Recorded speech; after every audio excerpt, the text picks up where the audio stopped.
My zinc yellow Mach 1 looks really good. The paint's in really good shape, and in the sunlight you don't see many blemishes, but underneath certain street lights and fluorescent lights, the gas station lights, you can see little swirl marks in the paint and a little cloudiness, just a little bit of oxidation starting to form on the car. I actually didn't notice the oxidation until a few months after owning the car, and it's usually in the garage throughout most of the day. It's not out in the sun a lot, but I did notice that the car did have a little light oxidation, and I've been wanting to take care of that. Every car has this. Every car has light swirls. The first time you wash a car, it gets swirl marks on it, and so there are ways to paint correct, and this video is not about paint correcting, and I'm not going to paint correct the car and take out all the light little scratches, but I do want to take the oxidation out of the paint. And when I talk about taking the oxidation out of the paint, I'm really taking it out of the clear coat. The paint on the car is fine. It's the top layer of clear that gets all these little fine scratches and oxidation in it. So a lot of people say they want to do paint correction and stuff, and usually it's really correcting the clear coat and shining it up and taking the light scratches out of that. Now, I said I wasn't going to paint correct the car, and the reason behind that is I do daily drive it. It does get washed a lot. I would like the car to have as much clear coat on it as possible. I think once you start removing clear and paint correcting, it makes the car fade easier and the clear coat is not as protective. And so I think that's what makes cars peel a lot faster. The clear coat starts peeling, and there's just less of it to protect, and it oxidizes faster. So since I do daily drive it a lot, and I want it to have as much of the clear on the car still. My other cars, I might paint correct them later because they don't see the sun ever. So after I washed the car, the first thing I did was take the clay bar. Now I use Mother's clay bar, and I think it works really well. I'm sure there are a lot of other brands that work well. You just have to keep the surface lubricated and glide that clay over, and it'll pull out the dirt just like plucking eyebrows hairs, you know. So look at the splotchiness in this paint. You can see it under these garage lights pretty bad. I did this little section right here, and I know it's hard to pick it up on camera, but you can see that the splotchiness is gone, or the oxidation, and that helps out a lot. It looks so much better.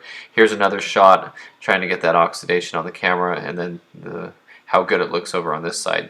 There still are the fine light scratches, but only seen under certain lighting.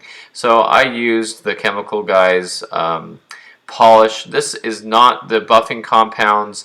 I have a set of these polishes and compounds, and this is the least aggressive. This is more of a final polish, and this did a really good job at taking the oxidation out.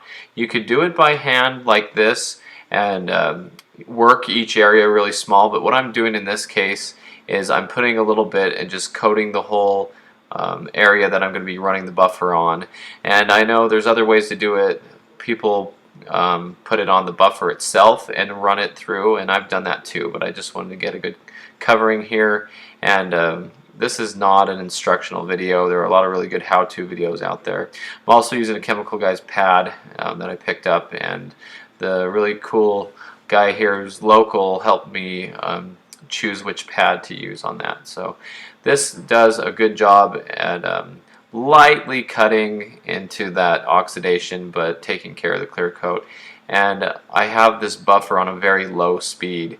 You do not want to put hologram fast speed swirl marks in this. And then after that, I come back here and use a microfiber towel and get the rest of it off and buff out parts that might need it.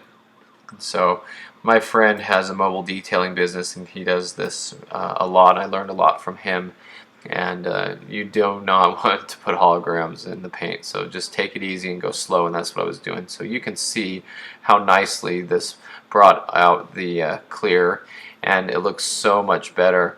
Now in the corners here, you can see there's still a little bit of cloudiness, and I went back and got those with the applicator pad and some of that polish just by going in the groove kind of back and forth. Coming over to this side, you can probably see that oxidation a little bit more, and it's hard to pick up on camera, but when you're in the garage looking at it, it was almost depressing. And so here you can see the splotchiness on the top. See, here's the part I did on the bottom, top, bottom. You can see the difference there.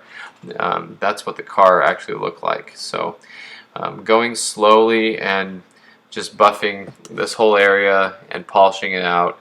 I like to wrap the cord around my arm or around my back so that the cord doesn't beat against the car while I'm buffing.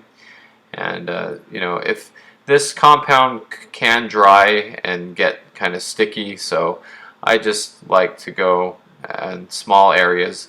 And like I was talking to my friend who owns the Chemical Guys distributor here in town, he has a lot of those products. He was saying that this kind of stuff takes time, and people do a little section and they enjoy it and it looks good, but then they start rushing through the rest of the car because they want to get done. And so it might be a good idea to clean the car and do a section at a time, like the front of the car, and then do the roof the next day. Each time though, you'd have to clean the car because you do not want to work with a dusty car and just grind dust into the clear coat and scratch it up anymore. So just a slow process here of trying to take my time and make it look better, and it looks really good. And so here's with the garage door open. You can see in the normal natural light it looks amazing. You don't even see any light swirls, and it just looks so much better now. As the camera transitions, it makes it look screaming yellow for a little bit there, but that looks so good. It's a huge difference. And now looking under the quarter panel, see if you can see this. See the splotchiness in the clear coat there? You can just see a little bit of it there. In the natural light, you can still see it. So here's doing the quarter panels. Of course, I clay barred, washed, did everything here before I went on to this. And doing small sections at a time is very important. Like I said, you get in a rush and you just want to do the whole side of the car at once, but that's not the way to do it. And so here it is, just cleaning up, and it actually turned out really nice. And then the final polish here. And after I do this, I'm going to wax the entire car. You'll see that here coming up in the video. Now, I did this with my bullet, but I just used a Mother's Powerball and Meguiar's Compound, and it turned out like this too. So look how good that is. No more splotchiness. Clear coat looks really nice. This car is in great shape. So moving on to the sides, doing the door panels, clay barring first, making sure that you get everything out. Now the clay bar, like I was explaining a little earlier, as you glide it across the clear coat and keep it lubricated, it pulls out all the little pieces of dirt, brake dust, anything that gets stuck in the clear. Imagine the clear just kind of like a gel and little pieces of dirt getting stuck in it. And of course, with those little pieces stuck in there, once you start buffing on those, it could scratch up and really hurt the car's appearance. And so that's why I like the clay bar. It really does a good job, and it feels so smooth after clay barring, just like it does when waxing. So here's the door panels, everything looking really good as we go along and continue. And you know, I just tried to stay away from the stripes. I don't want the buffer pulling the stripes apart.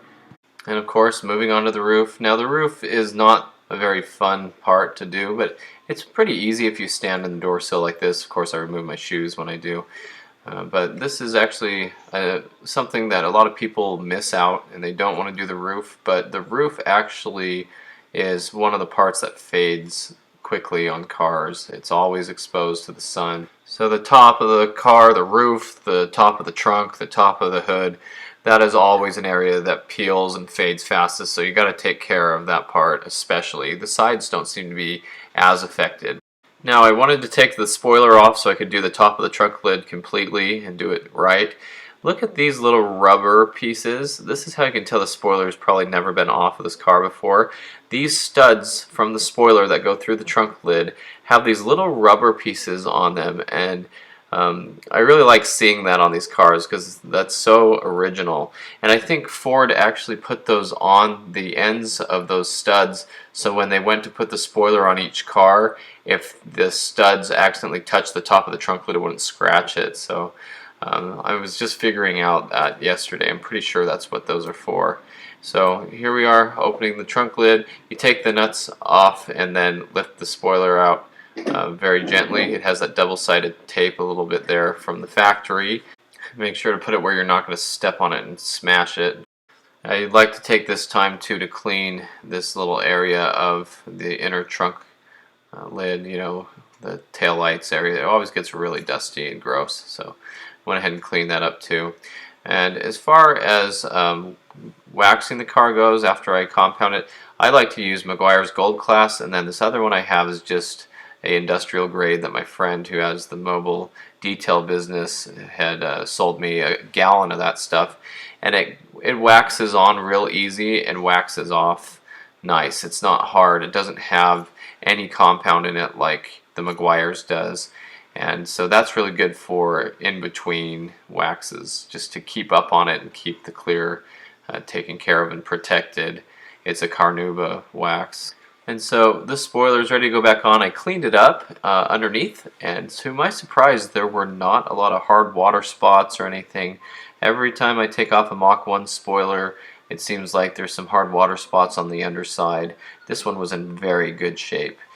Now these Mach 1 spoilers are matte black, and I believe they do not have a clear coat on them. If they do, it's something that I don't think can be polished and compounded, so I don't do anything with these spoilers. I just leave them the way they are, try to clean them lightly with a microfiber towel and distilled water, but it looked pretty good. So I got that all back together without the spoiler falling onto the car. And so now let's do a little walk around here. This is how the car is looking out in the sunlight. I know it's a little difficult to see in the sunlight sometimes, but this car looks amazing. When you're out here in the daylight in real time, seeing the car in person, it is popping. I love this car. It is so fun to drive and it looks so good.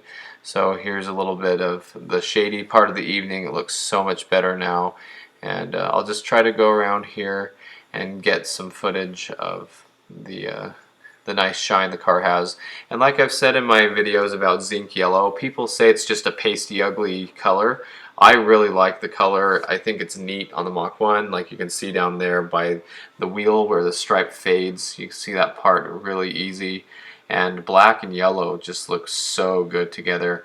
But zinc yellow has a nice shine to it. If the clear coat's in good shape like this car, it's actually a nice color with a nice shine. It is not a pasty, ugly yellow color. It's one of my favorite colors, and it really doesn't look like this in person. When you get it on camera, it looks pastier than it does. See, as the camera's transitioning here, you can see it actually does it justice, and then like right now it doesn't, depending on the lighting of the camera. So I think a lot of people on the internet who do not like this color think of that because they've seen it where the camera didn't pick it up right. But I love this car. It's so fun to drive, so bright, and it's in great shape. So as you can see, clear coat's in good shape. It just needed a little bit of help and a little bit of detailing. So thanks for watching. I hope you enjoyed this video, and stay tuned for more Mustang content.